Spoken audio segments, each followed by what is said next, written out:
Initially, we have created a permission set to provide API-only user permissions. We can create a new user with API-only profile, or we can add permissions at profile level. But in this case, we are creating permission set and assigning to the user.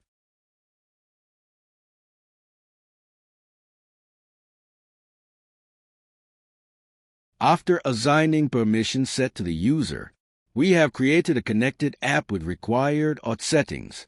Make sure you add those settings in the connected app. We have also enabled client credentials flow and issued JWT token settings.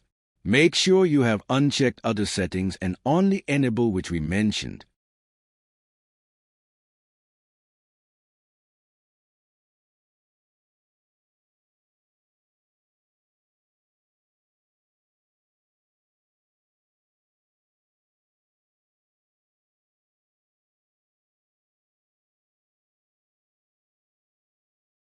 Now we will click Manage and add some more settings in the policies of Connected App.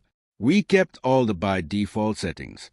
Only added our user in the client credentials flow and some settings for JWT token.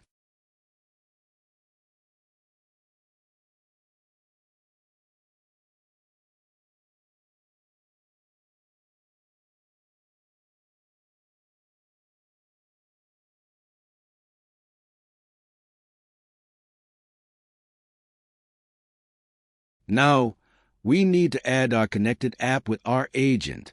We will go under Connections tab and add our newly created connected app.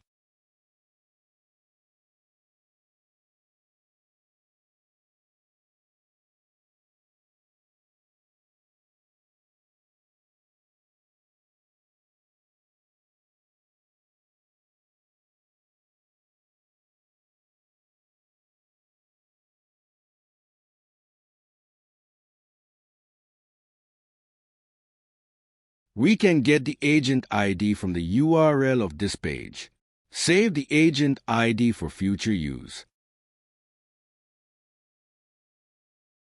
Now we will follow the documentation of Agent API. We already forked this collection in our workspace. We have created a connected app. We have added connected app to agent. We have already get the client ID and secret for our connected app. You can also get it before proceeding further from your connected app under Manage Consumer Details.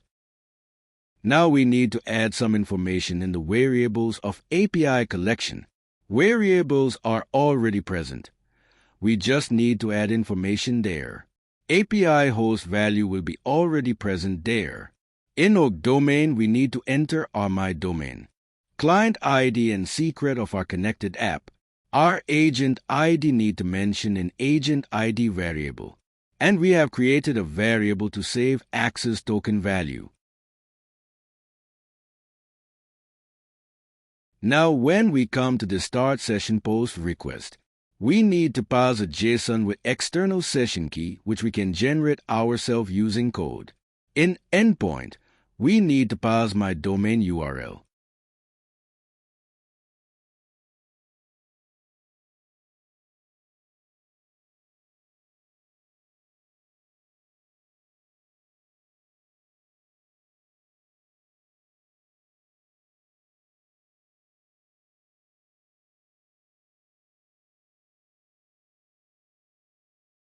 This is our authorization settings which will be used for all the API callouts.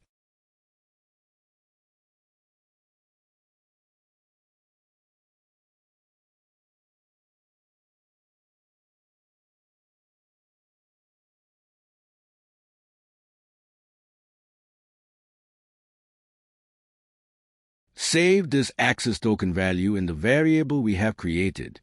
I have already created access token value, so I will replace it with new one.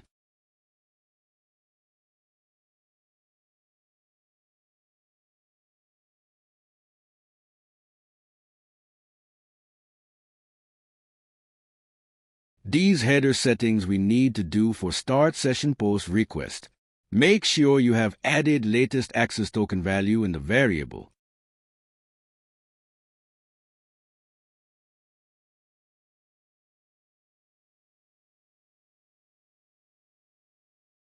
Now we will use the external session key we have generated in my domain URL in the endpoint.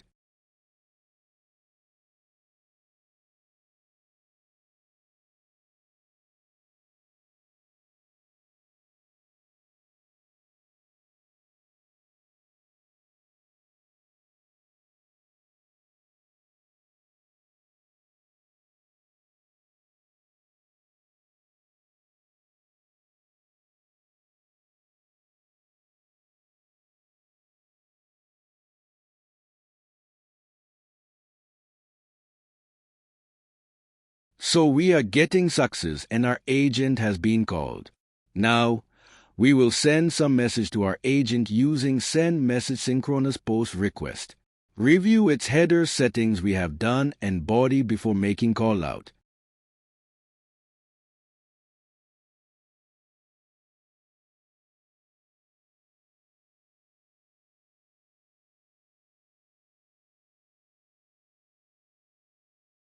So we will ask our agent to share the order status using order number.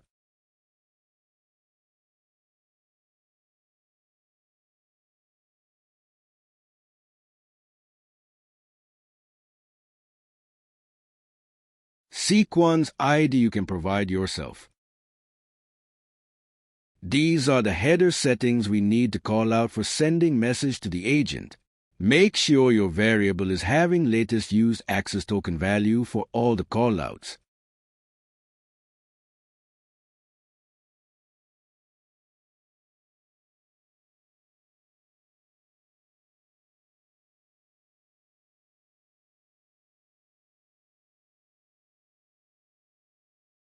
So our agent is responding correctly. Let's try with some non-existing order number.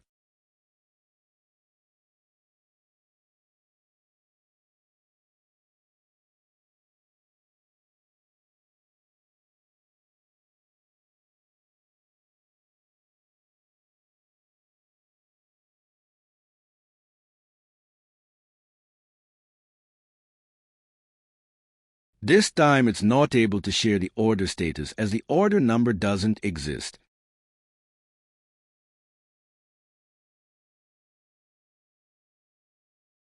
If you want to end the session with agent, you can use end session callout. These are the header settings for end session callout.